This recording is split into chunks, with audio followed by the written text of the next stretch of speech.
manolotra nyteo an'ny tanora saonao mihevitra fa teo tanora mandrakizay saonao mihevitra fa defa tsy olefy eny raha zay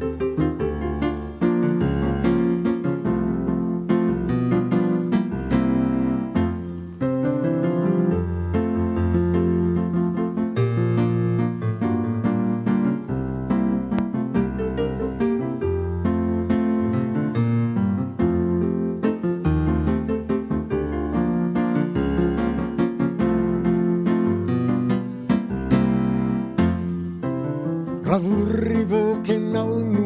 miseranao miantsona kely manenjadaveranao tegnevitra rifa tsy fahita firy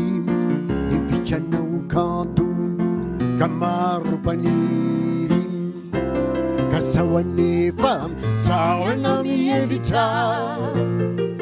fa ho tanora mandrakizay sao anefa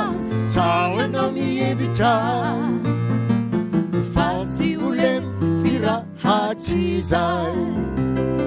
nivelana maitsomandravaka ny azo iraraka tany fazary alazo ondaositry ny rivotra sy ny tadio jalala zay kory ny misy azianio hazoranjananasy midoroboka naoelana oangana ola odoboka raporo manidina napiatranony de ifindalasy jalala zaintsony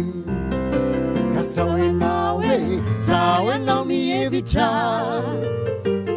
fa ho tanora mandrakizay ka sao enao mihevitra fa tsy ole firahatrizay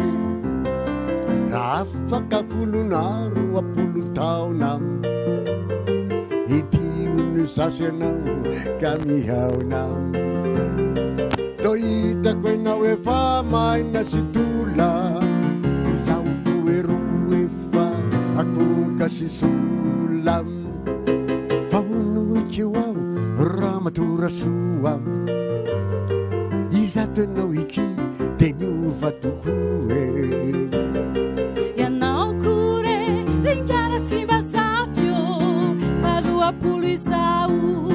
ny zanaka manjafy sao ianao mihevitra fa ho tanora mandrakizay fangayanao mihevitra